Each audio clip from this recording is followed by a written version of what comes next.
प्रश्न एक, अघन मास की विशेषता बताते हुए विरहिणी नागमती की व्यथा कथा का चित्रण अपने शब्दों में कीजिए। उत्तर, अघन मास में दिन छोटे हो जाते हैं और रातें लंबी हो जाती है। इस मास में विरहिणी नागमती की विरह व्यथा और भी अधिक बढ़ गई है। उसके लिए ये लंबी रातें काटनी अत्यंत दुखदायी होती है। रात के समय प्रिय के वियोग की पीड़ा अधिक कष्टदायक प्रतीत होती है। उसकी स्थिति रात भर जलने वाले दीपक की तरह हो गई है। जैसे बाती रात भर जलती रहती है, वैसे ही रात भर नागमती भी विरह की अग्नि में जलती रहती है। अघन मास की ठंड उसके हृदय को कंपा जाती है। इस ठंड को प्रियतम के साथ तो झेला जा सकता है, पर उसके प्रियतम तो बाहर चले गए हैं। जब वह अन्य स्त्रियों को रंग बिरंगे वस्त्रों में सजी धजी देखती है, तब उसकी व्यथा और भी बढ़ जाती है। इस मास में शीत से बचने के लिए जगह जगह आग जलाई जा रही है, पर विरहिणियों को तो विरह की आग जला रही है। नागमती के हृदय में विरह की अग्नि जल रही है और उसके तन को दग्ध किए दे रही है। प्रश्न 2, जियत खाई मुए नहीं छाड़ा पंक्ति के संदर्भ में नायिका की विरह दशा का वर्णन अपने शब्दों में कीजिए। उत्तर, नागमती अपने पति के वियोग में जल रही है। इस पंक्ति में पति के वियोग से उत्पन्न विरह को उसने बाज रूप में चित्रित किया है। जिस तरह बाज अपने शिकार को नोच नोच कर खा जाता है, वैसे ही विरह रूपी बाज नागमती को जीवित नोच नोच कर खा रहा है। उसे लगता है जैसे विरह रूपी बाज उसे अपना शिकार बनाने के लिए नजर गड़ाए बैठा है, जो उचित अवसर मिलते ही उसे नोचने लगता है।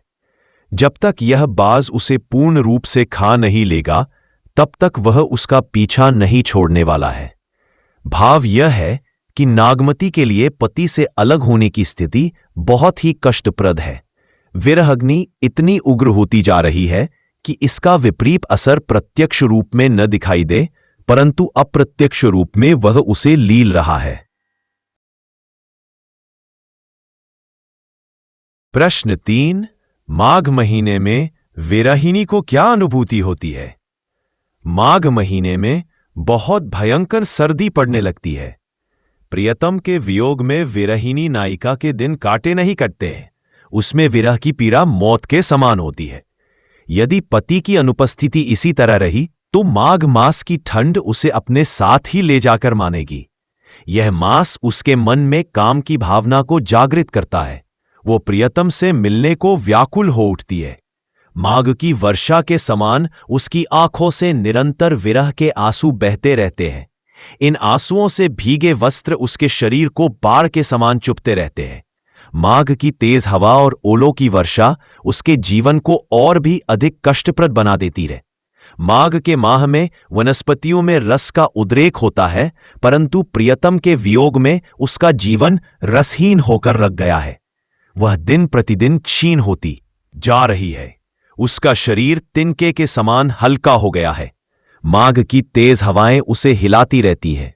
उससे ऐसा लगता है इस विरह में वह इस प्रकार जल रही है कि उसका शरीर राख के समान उड़ ही जाएगा। प्रश्न 5, वृक्षों से पत्तियां तथा वनों से ढाके किस माह में गिरते हैं? उत्तर, फाल्गुन मास में वृक्षों से पत्तियां तथा वनों से ढाकें गिरने लगते हैं। विरहिणी के लिए यह माह बहुत ही दुखदायक है। चारों ओर गिरती पत्तियां उसे अपनी टूटती आशा के समान लग रही है। हर एक गिरता पत्ता उसके मन में उपस्थित आशा को धूमिल कर रहा है कि उसके प्रियतम जल्द ही आएंगे।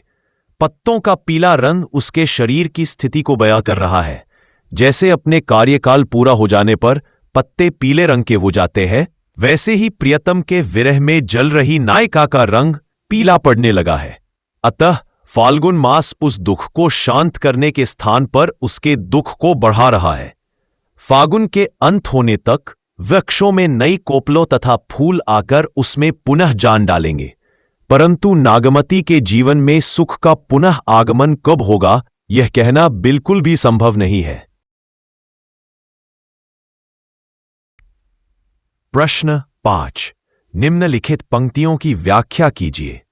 पिया सौ कहेहू संदेशड़ा ए भमरा ए काग, सो धन बिरह जरी मुई, तेहिक दुआ हम लाग।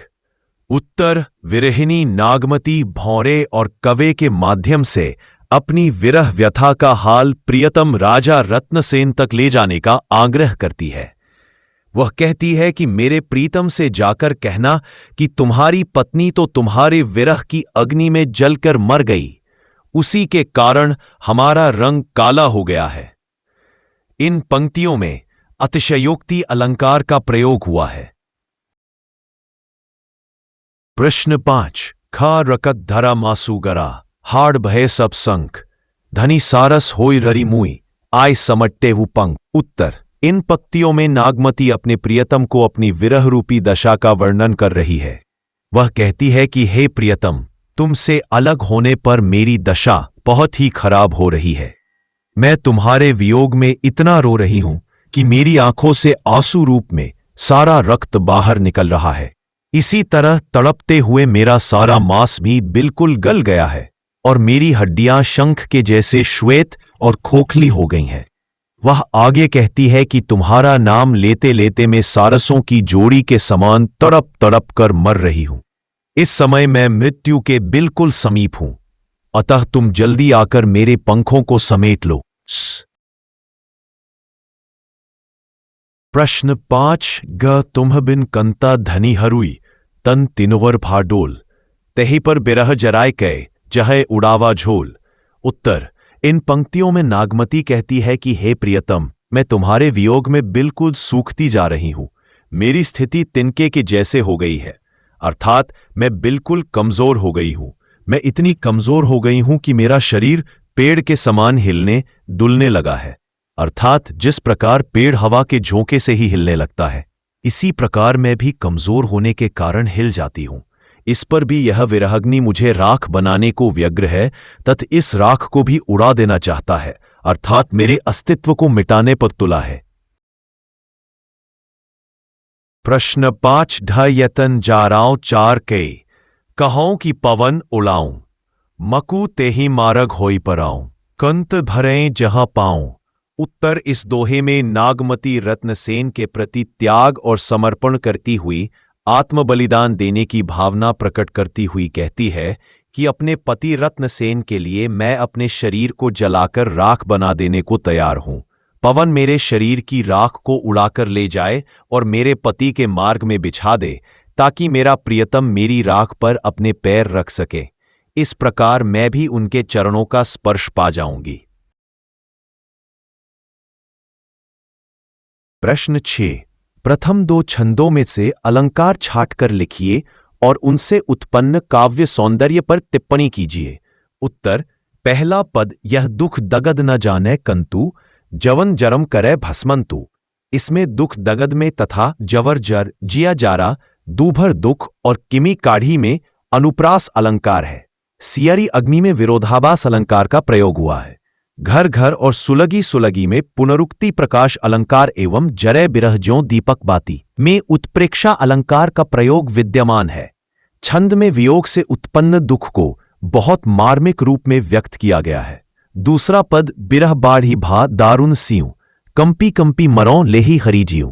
बिरह बाढ़ कंत कहा में अनुप्रास अलंकार विद्यमान है।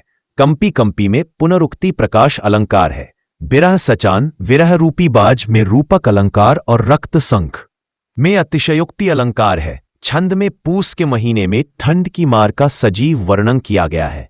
दोनों पदों की भाषा अवधि है। शब्दों का इतना सटीक वर्णन हुआ है कि भाषा प्रवाहमयी और गेता के गुणों से भरी हुई है। भाषा एकदम सरल और सहज।